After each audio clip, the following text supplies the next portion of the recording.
When fitting your skirting boards, naturally, you'll always want to aim for the best quality finish. We've discussed miter joints in previous blog posts on our website, but today we'll be talking you through how to scribe skirting boards for internal corners. Scribe or miter? The quickest method to deal with internal corners would be to miter the skirting. For this, you simply find the correct angle and cut or miter the two joining pieces to suit your needs. However, scribing the skirting board will yield the best result when it comes to the fit and finish of the room. It ensures you'll have a tight joint in the corner where the board meets and allows for more room for error where corners aren't exactly right angles. What is a scribe? In the world of skirting boards, a scribe is simply a method of cutting one piece so it perfectly fits over another.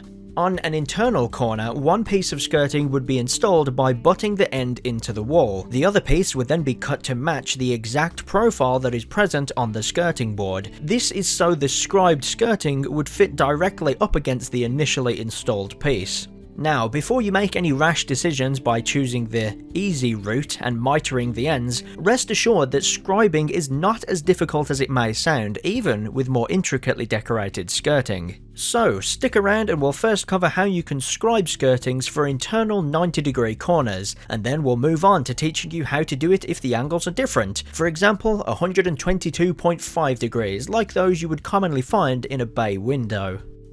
To achieve the best possible finish, you're going to need the right tools for the job, and for this one, they would be a hand saw, a coping saw, some sandpaper, a miter saw or a miter block, and a pencil. And with those, let's begin. If you haven't already, you need to fit your first piece of skirting against the wall and butting it straight into the corner. Step 1. Cut the skirting to size.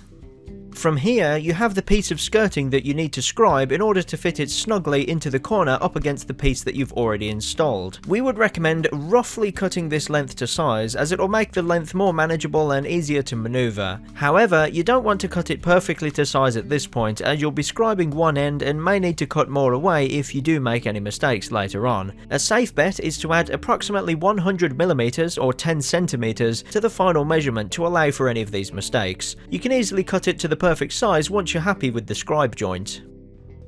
Step 2. Cut a back miter. Now, I know what you're thinking, I just said miter, but don't worry, we're definitely going to be scribing. For our easy to follow method, you'll want to miter the end you're planning to scribe as if you were mitering it for an internal corner. This will be a miter in the direction across the face of the skirting, like how it's being done here. Doing this will make it much easier to get a great fitting scribe. Step 3. Mark the edge.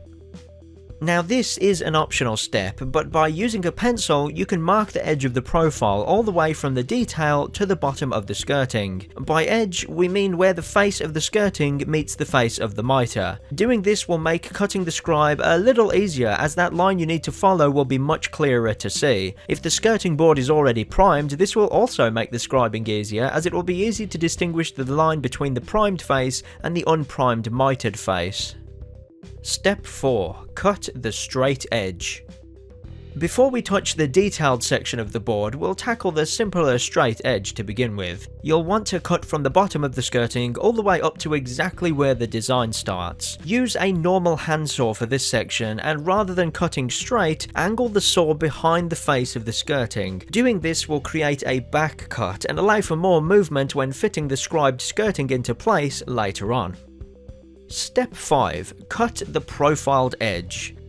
From this point on, you can now switch to a coping saw, which makes it much easier to change the direction of cutting, perfect for following the curves and intricate detailings of some skirting boards. For this, it's much easier to start cutting at the top of the skirting board, the opposite end of where you started cutting the straight edge, and head down the design. As you reach any tight turns, feel free to cut away any excess material to allow more free movement of the saw as you proceed, and remember to keep cutting at a slight angle, just like you did with the straight edge in step 4.